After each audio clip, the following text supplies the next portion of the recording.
Hi, boys and girls. Welcome back for 2 more chapters in Junie B is Graduation Girl by Barbara Park. Did you predict that this would be my next stop? I've been to Eagleview, I've been to Parkview, and now I'm at the Columbia Middle School. So, when you are in 5th, 6th, 7th, and 8th grade, this is the building that you will attend. So, you know me, I always like to go out on location and give you a little bit different background from time to time. So, I'm wearing my Blue Crew t-shirt.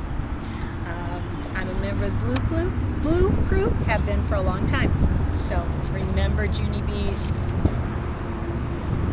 little poem for her graduation day. Roses are red, violets are blue, graduation is here. And I would love to hear how you might end that poem. All right.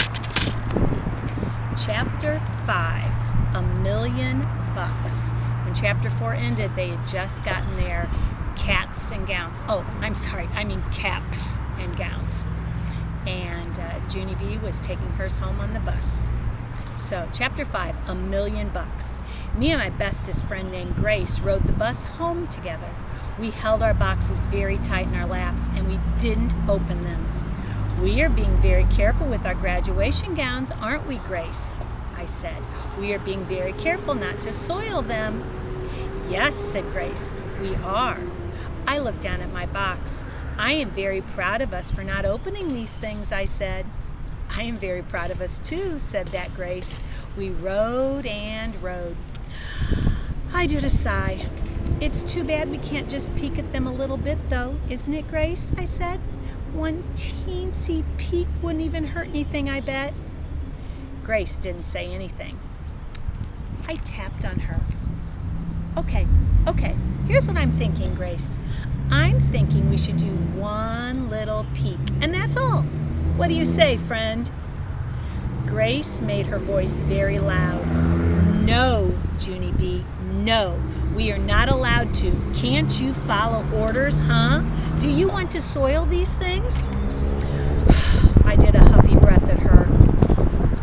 But peeking will not soil them, Grace, I said back. Peeking is just looking with your eyes, only faster. Only too bad for me, because Grace just kept saying no, no, no.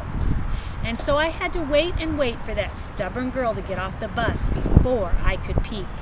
After she was gone, I looked in my box, zippity quick. And what do you know? I didn't soil anything. I got off the bus and ran to my house. My grandma Helen Miller was babysitting my brother. She was feeding him a snack in his high chair. Grandma Miller, I got my cap and gown. It is right here in this box, I said. Would you like me to try it on for you, Grandma? Huh? Would you? Grandma Miller clapped her hands together. Of course I would, she said, real thrilled. Try it on now, please. Okie dokie, I said. Then I put on my cap and gown and I danced all around. See me, Grandma? See what I look like? I look like a graduation girl, I said. I hopped around Ollie's high chair. My teacher said not to play in this, but hopping's not the same as playing, right? Just then I heard the front door open, and hooray, hooray, Mommy was home early from work. My whole mouth came open when she saw me.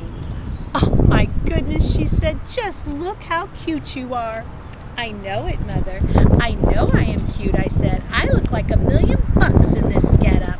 I twirled all around in front of her. See me twirling, Mother? Twirling's not the same as playing, I said. After I stopped twirling, I fell down on the floor. Falling on the floor is what comes after twirling. It cannot be helped, apparently. Mother picked me up. Maybe you should take this off before you get it dirty, she said.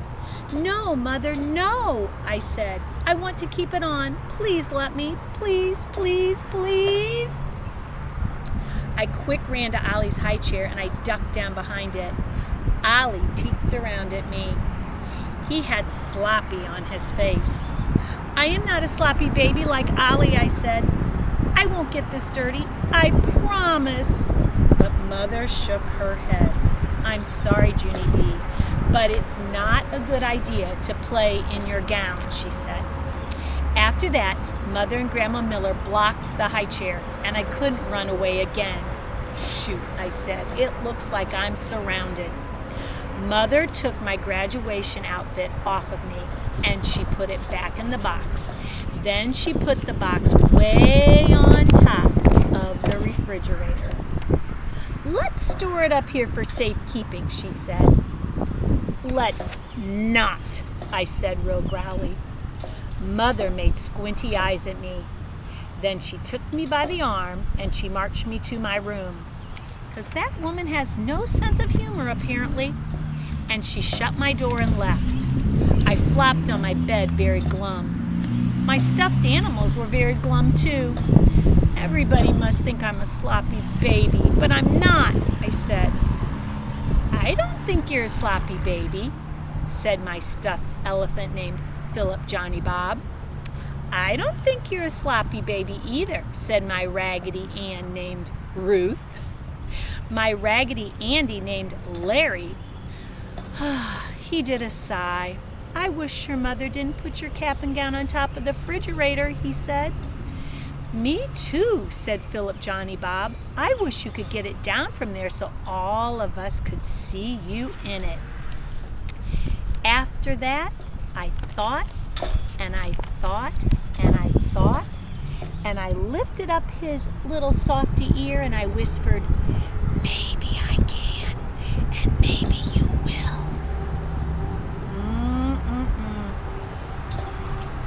Junie B does have a little trouble following directions. Chapter 6 is called Pooped and Thirsty. The next morning, my grandpa Frank Miller came to babysit. I love that babysitter very much because he doesn't always follow the rules, that's why. Grandpa Miller let me fix my own breakfast. I fixed 2 waffles and 3 marshmallows and a bowl of cheese curls. And guess what else?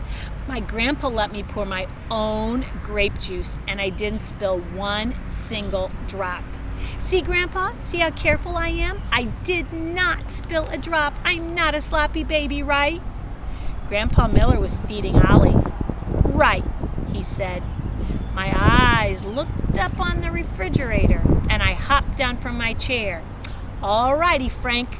I guess I'll be getting out of your hair now. If you just hand me that box on top of the refrigerator, I'll be on my way. Thank you very much. Just then, baby Ollie started to cry, and Grandpa Miller patted him. I tapped my foot. I'm waiting, Grandpa, I said. Finally, Grandpa Miller stood up and got my box. He started to look inside, only all of a sudden, Ollie let out a loud squeal. And he put his whole bowl of cereal right on his head. Oh my goodness, hollered my grandpa. Then Grandpa Miller just shoved the box right at me and he hurried to clean Ollie's head. I zoomed to my room and I locked my door and I waved my box all around. I got it, guys. I got it. I got it. I got it. I got it, I said. Hooray, said Philip Johnny Bob. Hooray, hooray, said Raggedy Ruth and Raggedy Larry. After that, I set those guys on my bookshelf and I put on my graduation gown. See me, friends, I said. See how cute I am? I am the graduation girl. Wowie, wow, wow, they all hollered. After that, I danced and I skipped and I hopped and I twirled because those animals wouldn't stop cheering, that's why. Finally, I flopped on my bed. Okay, that's enough, people, I said. I am pooped and thirsty. Me too, said Raggedy Larry. I am pooped and thirsty too. I wish we could get something to drink, said Raggedy Ruth. Wonder where this is going. Just then, a brainstorm came right in my head, and I sat up very straight. Hey, wait a second. I learned how to pour grape juice this morning without spilling a drop. And so I think I can get us some maybe. Yes, said Philip Johnny Bob. "Yes, yes," said Raggedy Ruth and Raggedy Larry. I hurried to my door and I listened in the hall. Grandpa Miller was giving Ollie a bath. "Shh," I said to my friends. "I'll be right back." After that, I tiptoed to the kitchen, speedy quick. I poured a cup of grape juice and I tiptoed back to my room again. And I shut the door real quiet. Come back tomorrow for Chapter 7 called Juice Driblets. And thanks for joining me for Junie B. Jones is a Graduation Girl by Barbara Park. And thanks for tuning in right here in front of the Columbia Middle School. See you soon. Bye-bye.